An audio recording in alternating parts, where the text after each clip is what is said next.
expressed on the following program are those of the host and not necessarily those of staff, management, or ownership. Phoenix, Arizona, welcome to Filthy Fridays on HardcoreChristianity.com. Welcome to the program, and thank you for tuning in. Today's Bible study. Ministers murdered in Phoenix. Wow, this is a personal story here. This one kind of hit home. I got to share this with you. You won't want to miss today's radio program. It is a little bit painful, but I think you can handle it. I'll make some quick announcements. You make the call and tell somebody the radio program's on Murder in Phoenix today on Hardcore. This is Brother Mike. I'm the professional counselor at the Arizona Deliverance Center. We're in Central Phoenix. We're on 15th Avenue, just south of Osborne Road. I've been a professional counselor for 37 years. I've been on the radio here for 16 years. On the website, you can see all of our ministry services. We have 2 live services every week, 7 p.m. Mountain Time, Thursdays and Friday nights. I teach on Friday nights, and that's our main service of the week.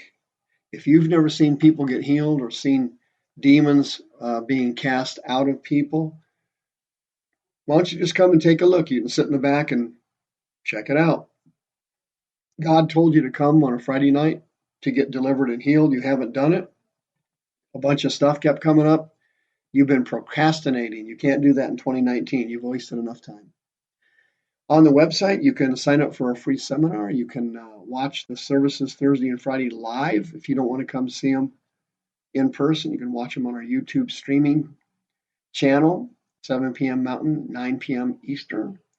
You can catch past radio shows archived on the website. You can hit the PayPal button and send us another donation. And it's Christmas season, and thank you so much for your giving and your gifts, your tithes. We had another record year. We're going to continue to grow and get bigger until we head into the deliverance revival, which is hopefully coming soon. Sister Karen's on the page 1 of the website, and she will be happy to sell your home for you. She loves to work with spirit-filled, born-again Christians and sell their home. Murder in Phoenix. Here's the article. It's been all over the news. You probably heard about it. Quote, a 54-year-old woman was arrested in Tucson in connection with the death of a woman in Phoenix Wednesday, according to the police department. Anna Cullum was located and arrested for the murder and is currently in Pima County Jail, set to be transferred back to Phoenix. Priscilla Lefevre, age 67, was found dead in her apartment in 28425 North Black Canyon Highway last Wednesday by her husband, Larry. He came home and found her. Quote, his name was Jerry. Quote, Jerry tells 12 News Priscilla had been counseling Cullum for a while and was helping her just as she had helped countless others before her. Quote, obviously this lady had come over. Priscilla knew her, opened the door, let her in.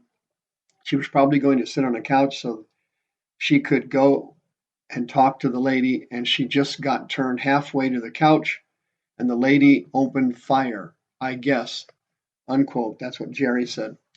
Priscilla devoted her entire life to ministering to others. There's so many lives she impacted. I just kept getting emails and texts. She was just a joy. We loved her. She really spoke to us. Now she's gone, said her husband. She went to Uganda on a missionary trip in the early 2000s, was so touched by the country, she started a nonprofit called Light the Globe.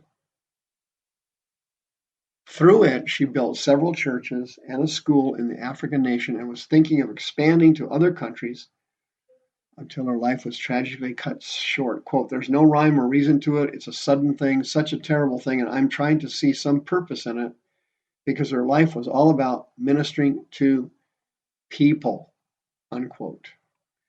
And by the way, if you want to donate to her ministry to Uganda, you can just Google Light the Globe, Phoenix, and it'll come right up. I'm sure that they would appreciate that. But I want to talk to you a little bit about the deliverance ministry in general. I knew of Priscilla, but I never met her. She had been doing inner healing and deliverance counseling sessions literally for years. at Phoenix First Assembly. They call it Dream City now, I think. She had also been, I think, over at CFTN for a while, doing inner healing and deliverance. She'd been in the valley in ministry much longer than I have, probably three times as long as I have. And she had a wonderful reputation. Apparently, was a loving, caring, kind person.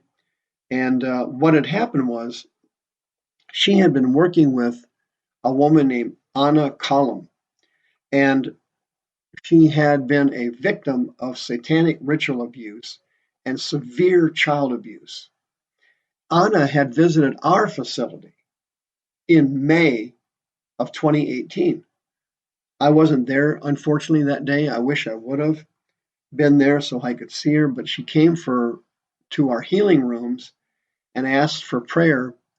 And the ministry staff at the Deliverance Center noticed her.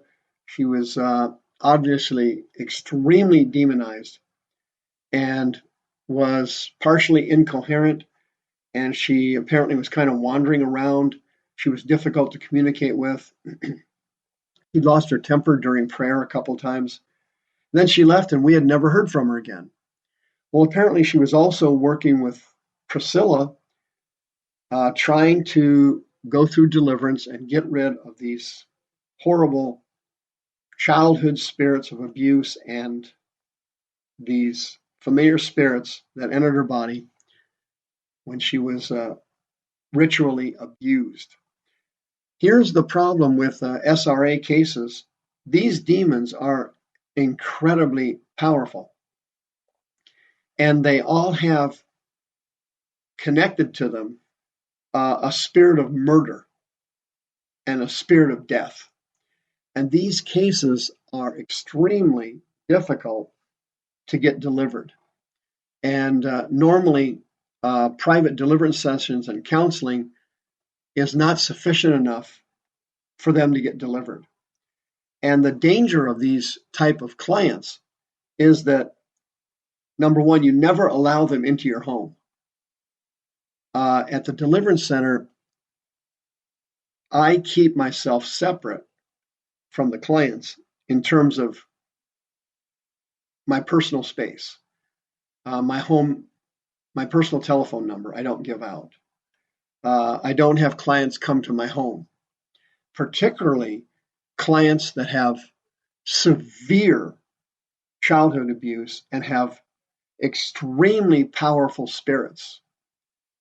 And SRA victims have incredibly powerful demons, and they have so many soul wounds that the private deliverance sessions and using private counseling on them usually does not work, because the person has so many soul wounds using private counseling methods that you cannot remove them. In addition, Anna was disoriented mentally, and these spirits that she had tremendous tempers with tremendous resentments. And Priscilla, because she was a loving person and a caring person, kept trying to help this person and let Priscilla into her home while she was alone. And Anna murdered her in cold blood. And she'll probably get an attorney. They'll probably plead insanity, and they may have a shot at it. She was a heavily demonized woman who was mentally and emotionally ill. She had been severely abused when she was younger, and she was a very, very sick person. In the deliverance ministry, which is routinely shunned by churches all across America, it can be an extremely difficult and challenging and sometimes dangerous business.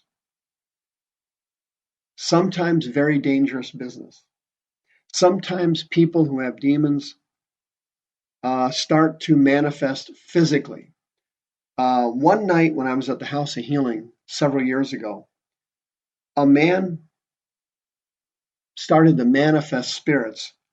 And this guy started flailing around in his chair. He started screaming, and he fell on the floor and started spinning around, just like that boy did in Mark chapter 9, the child with the deaf and dumb spirit. And I mean, he was knocking chairs everywhere. One night, a man came for deliverance who was involved in the occult, and his demons started to manifest, and this guy started to climb over the chairs in the house of healing, and he went from one side of the building clear over to the other side, never hurt himself, knocked over I don't know how many chairs, and came right back to the front where he was originally being prayed for. Now, these kind of cases don't occur very often, thank God, and most people who have spirits don't have any of these kinds of problems. For example, Priscilla had been in the ministry for over 3 decades, and nothing like this obviously had ever happened to her before. But every once in a while, you run into a Anna Column who has murder spirits, and these demons take over the person's mind. Many schizophrenics have a violent component to their mental illness, and they have spirits that can motivate them to attack or wound or murder other people. For example, the spree killer in Colorado that went into the movie theater and shot all those people with an automatic weapon, he had full-blown paranoid schizophrenia with a violent component to it.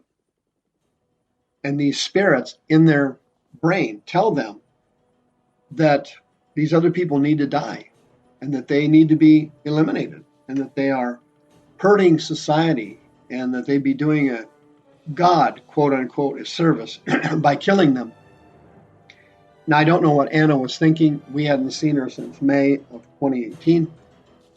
And, unfortunately, she wasn't cooperative with her deliverance.